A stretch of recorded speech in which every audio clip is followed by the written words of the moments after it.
For instance, here's a demonstration of how short a time interval is easily measurable today. We'll send electrical pulses through about 4 feet of wire and see if our computing counter can measure how long it takes the electricity to travel from one end of the wire to the other. Yes, you see, the measurement of the interval is almost instantaneous. It takes the pulse of electricity, let's see, that's about 6,300 millionths of a second to go through the wire. People ask us why we would ever need to measure times this short. But actually, in atomic physics, 100 millionth of a second is such a long period of time that we would hardly ever talk about it. We're more concerned with times in the neighborhood of a billionth of a second or shorter.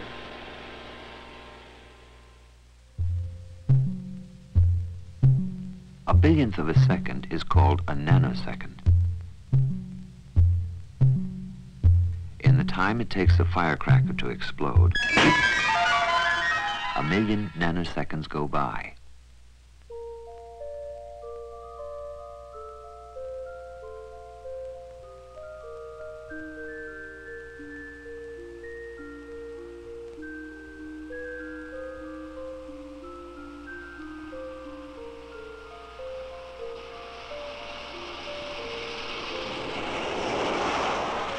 In a billionth of a second, a jet plane will travel about 100,000ths of an inch, which is far enough for it to plow through several air molecules.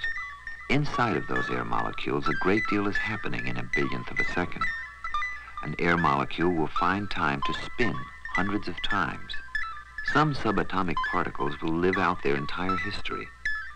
Protons in the atom's nucleus will revolve thousands of billions of times in a billionth of a second. For a long time, men considered atoms to be the smallest parts of nature. Recently, even smaller constituents of matter have been discovered, the so-called elementary particles. Over 100 of them have been classified thus far, with names such as electrons, neutrons, K-mesons, neutrinos, and antineutrinos. The lifetime, or the decay process of these particles, is extremely short. It's only to the order of 10 to the minus 24 seconds, which is 1/1,000,000th of a trillionth of a second. In machines like this cyclotron at the University of California, atomic particles are accelerated to high velocities and studied. Physicists have seen and recorded events taking place in quadrillionths of seconds and shorter. Some such events are seen to occur in reverse time. Of course, when we talk about backwards time, we're usually speaking of a rather specialized interaction among electrons, positrons, and gamma rays. The actual backwards direction of time only takes place for tiny fractions of seconds in localized points in space. It's not at all like the dramatic reversals of time found in science fiction.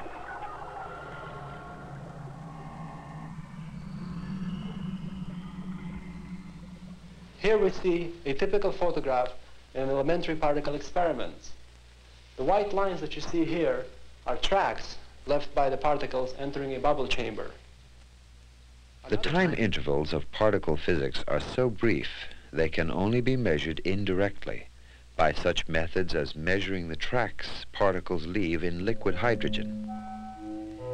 It takes light 1/1,000,000th of a second to cross the nucleus of a hydrogen atom. That is also the shortest decay time of any atomic particles. Some theoretical physicists have suggested that time passes in discrete units, and that each unit is about 1/1,000,000th of a second. If we start with this as a unit of time and lay out 1,000 trillion of them end to end, we still have only a billionth of a second.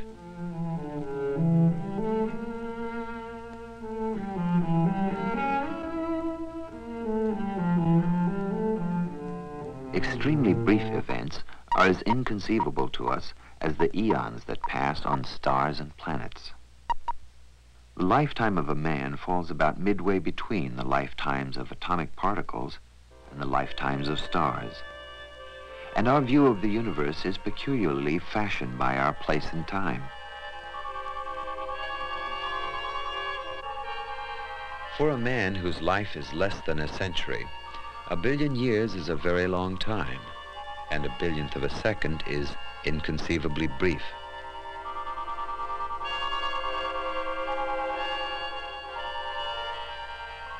But if our lives were as short as the lifetime of the particle called K Meson, a second would be like the age of the universe is to us now.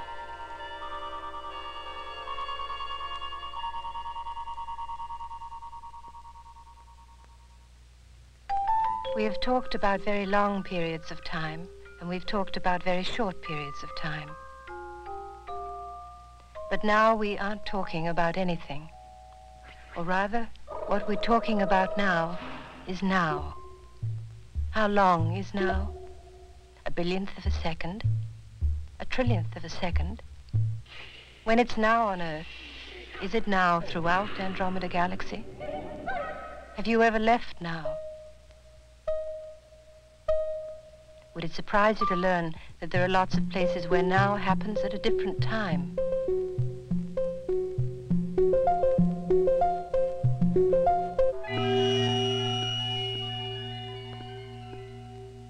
For us, there is a continually moving point in time which we call now.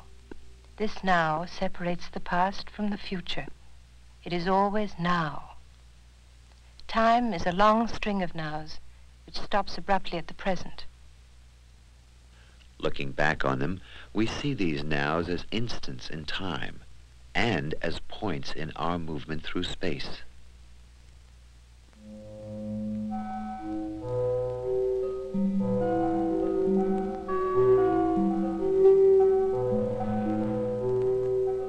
It has long been believed that there is a connection between motion and change and the passage of time.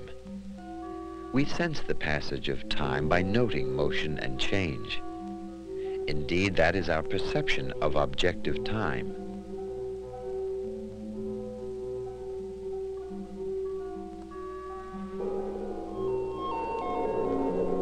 But in order to understand the subtle meaning physicists give to time, we have to understand a more abstract concept, the notion of periodicity, of a universe of cycles.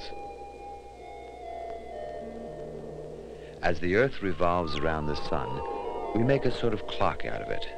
The sun is the center, the Earth is the clock hand, and the 12 hours are January, February, March, April. But as the Earth revolves around the sun, it also rotates on its axis, and so we have days and nights. Unhappily, the rotation on its axis and the revolving around the sun are unrelated. Each time the Earth revolves around the sun, it rotates 365 times, plus a very awkward fraction. For aesthetic reasons, men have tried to work out a calendar which easily fits days into years.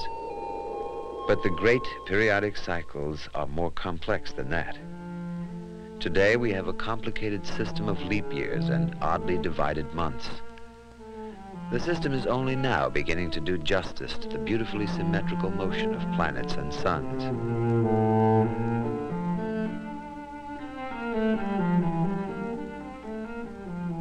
Just as we divide the year into months, we divide the day into hours.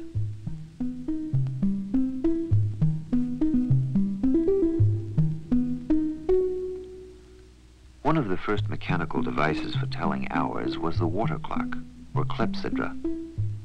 It simply measured dripping water, and so worked on cloudy days and at night.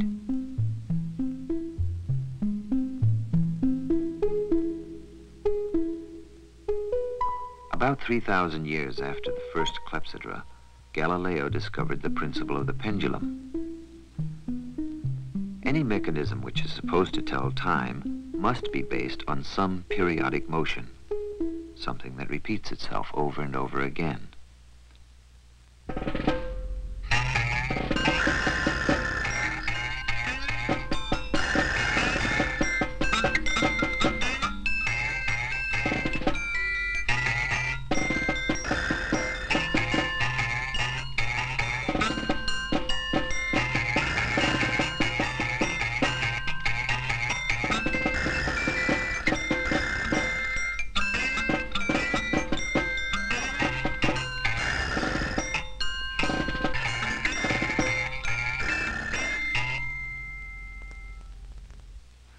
something that repeats itself over and over again.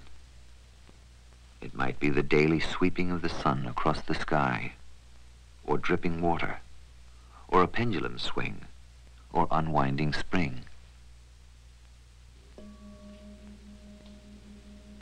Today, most clocks mark off alternating current. 60 times a second, electricity in America goes one direction, then the other. And faithfully, millions of clocks inch forward together.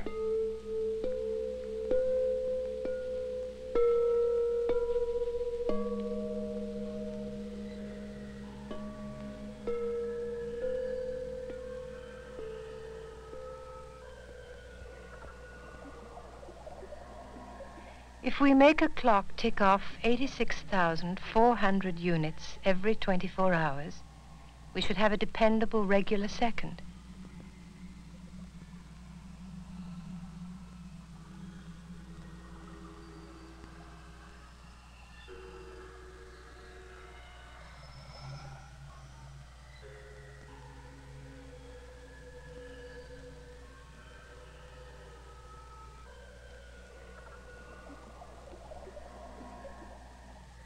But the Earth is turning irregularly on its axis.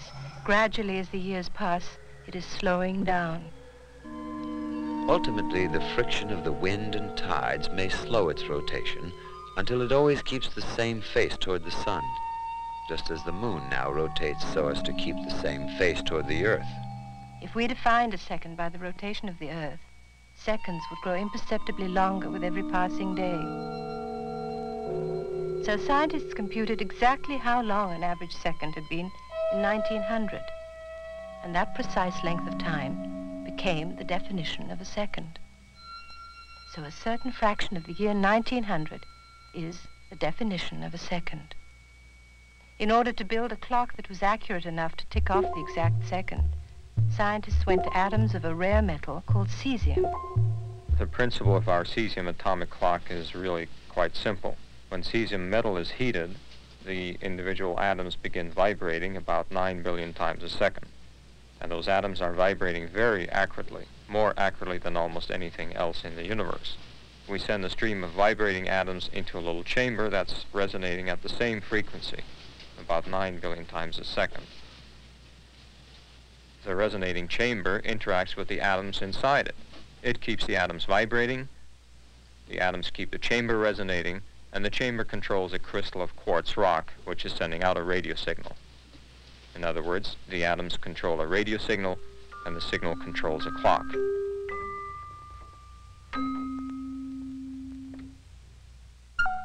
We have an unexpected clue as to the workings of time on the very long scale. It is the principle of entropy. The principle says that the natural state of things is diffuse, chaotic, disordered. And with every passing moment, the universe as a whole is becoming more disordered. Entropy means that an orderly little drop of ink will diffuse into 1 billion parts at the first opportunity. Entropy means that the air in your room will remain in the most disordered state possible. It will never gather together under your bed and leave you to suffocate. It means that every rock and every planet is slowly disintegrating. Everything in the universe is gradually slowing down.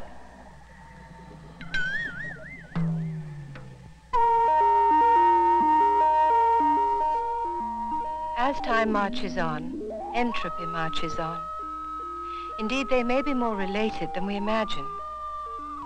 Notice what happens when we make our movie violate the principle of entropy. When the cards go to a more ordered rather than a more disordered state, it looks like we've reversed time. We can always tell when a movie is going backwards by the violation of entropy. What we conceive of as time may be simply the relentless process of entropy, of decay, of increasing randomness.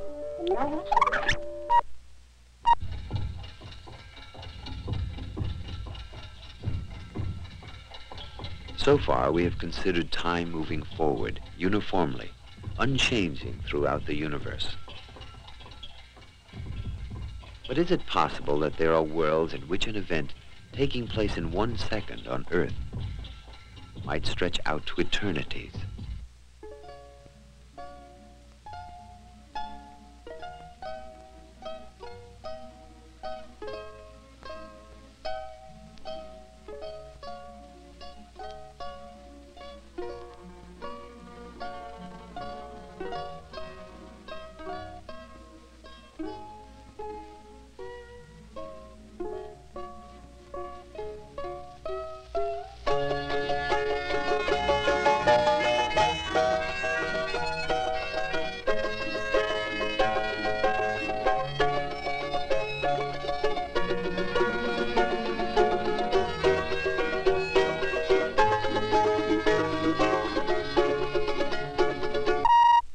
Presumably to an insect whose life is brief and whose movements rapid, our activities are slow and lumbering.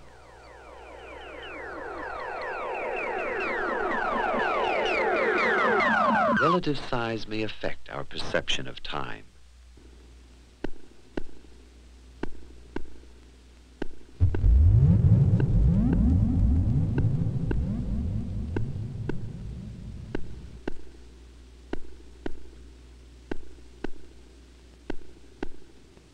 But are there conditions under which the flow of time itself varies? In this film, we have suggested that time is related to motion. Physicists now believe that the actual rate of the flow of time is related to the velocity that an object, or a space capsule, or a planet is moving through space. Since things move through space at vastly different velocities, this would suggest that time itself flows at different rates. Indeed, this touches upon the great insight of Albert Einstein, who radically reformed our ideas of the nature of time. He showed that time is a personal perception, rather than a universal experience shared by all. That no one man's time is better than another's. We all perceive time at different rates. Degrees outside, and this is WWN TV News. The big story this morning is the blast-off of the Diogenes 3 space capsule. The controversial flight leaves from Edwards Space Station at noon today, despite numerous last-minute attempts to ground the experiment. Earlier this morning, we spoke with Dr. Milan Herzog, Director of Operations for the Diogenes program. How's it going, Dr. Herzog? We don't expect any problems this time. No, we don't. What about the first two voyages? Well, I'm sorry. I'm too busy right now to answer this question. Diogenes 3 is about ready to undock and blast off from Edwards Space Station. We are supposed to have a direct line. Yes. Yes, there you see astronauts Chris Johnson and Lynn Wu.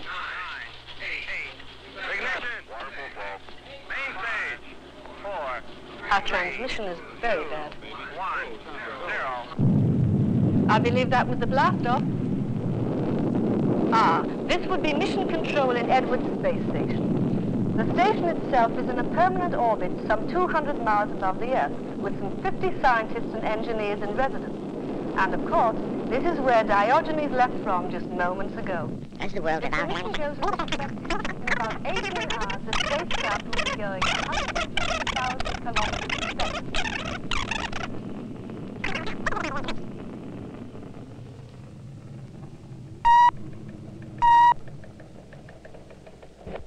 Of course, most interest in the project revolves around the so-called time warp experiments, or what scientists prefer to call time dilation effects. Behind me, you see one of the 3 cesium atomic clocks which will be used to measure the amount that time slows down on the spacecraft. It may sound like science fiction, but scientists say that across the face of the universe, time goes at millions of different rates as compared with time on Earth. There are many problems in attaining velocities near the speed of light. For one thing, it takes enormous amounts of energy over long periods of time. To achieve just half the speed of light in 30 days traveling time, there would be a continual pressure of 1,000 pounds on each astronaut. And as for accelerating to, say, within 100 miles per hour of the speed of light, our astronauts would not only be old men when the speed was finally achieved, but the amount of energy consumed would be more than what is contained in our entire galaxy. So the director of the Diogenes 3 mission has conveniently invented an anti-gravity device and a superpower source, thus making it possible for the spacecraft to accelerate quickly to nearly the speed of light without pulverizing the astronauts to a fine atomic dust. Diogenes 3 has been accelerating for 18 hours now and is doing 145,000 kilometers per second. This is Dr. Milan Herzog, Director of Operations. Dr. Herzog, what has happened on the flight so far? Well, of course, we're delighted that the mission is going so well. At the moment, the spatial and time distortions are very obvious. Just what does that mean? Yes, you will notice that...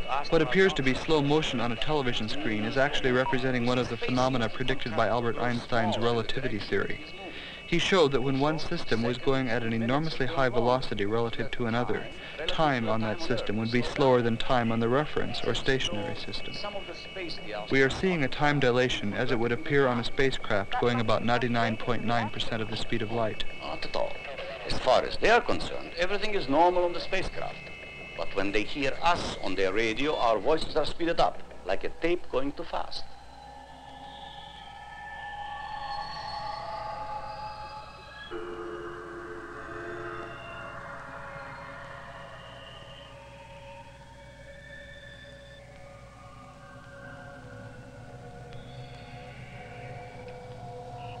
"20 minutes ago, we began this film by suggesting that time was somehow related to movement.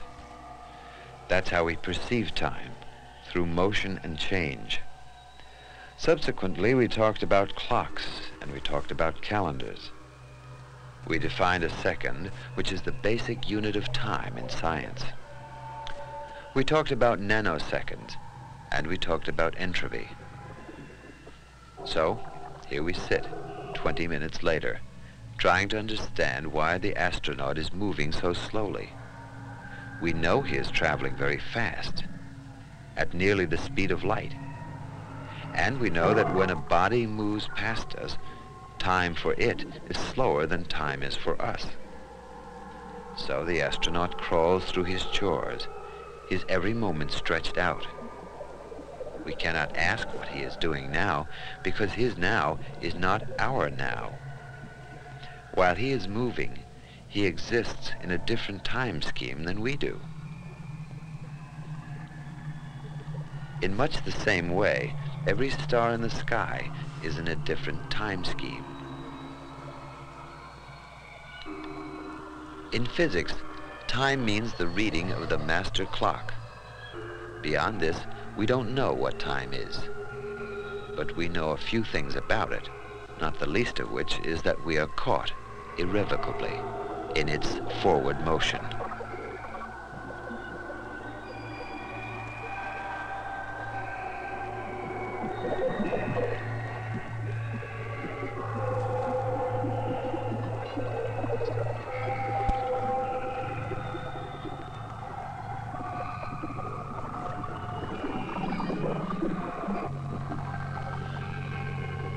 There's no use trying, Alice said. One can't believe impossible things.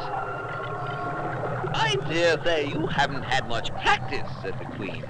When I was your age, I always did it for half an hour a day.